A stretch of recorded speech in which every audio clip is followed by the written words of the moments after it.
Well, I don't know about you, but in my fallen state, if I got everything I wanted every time, I would be even more of a moral monster than I already am.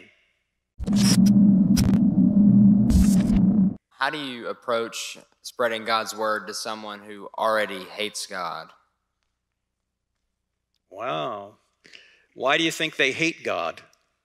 I think that they think all the things wrong that happen in their life are God's fault and could be controlled if God loved them, and that they believe that God does not love them. Okay, well, I would ask them, by what standard are they judging God? In other words, when you are saying that God, I'm assuming if you're angry at God, you believe he exists, right? I'd say so. I would assume that the person believes God exists. So I would ask, by what standard are you saying that God is immoral if he doesn't give you what you want? Secondly, I would ask, what is the purpose of life? Is the purpose of life that God makes us comfortable and gives us everything we want here? Is that the purpose? Are we supposed to be God's pets, in other words? And he could never allow any pain or suffering, or he could never allow us to not get our way? Because that appears to be what the expectation is, perhaps, from your friend, right? That my expectation of God is that God is the cosmic candy man and he gives me whatever I want, and if he doesn't, I'm mad at him.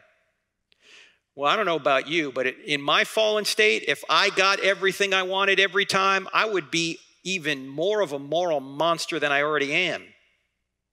In fact, what do we call kids who get everything they want? Spoiled, brats. Why are they spoiled? What's spoiled? Their character's spoiled. If you want to ruin a human being, give the human being everything he or she wants every time. You will ruin that person. This is why celebrities are often spoiled brats, because people never say no to them. And then they get this entitlement mentality. And if things don't go just their way, if they don't get their water at 41.6 degrees, they're pitching a hissy fit, right? Because we're fallen, and we actually need difficulty in our lives to humble us, to make us more like Jesus.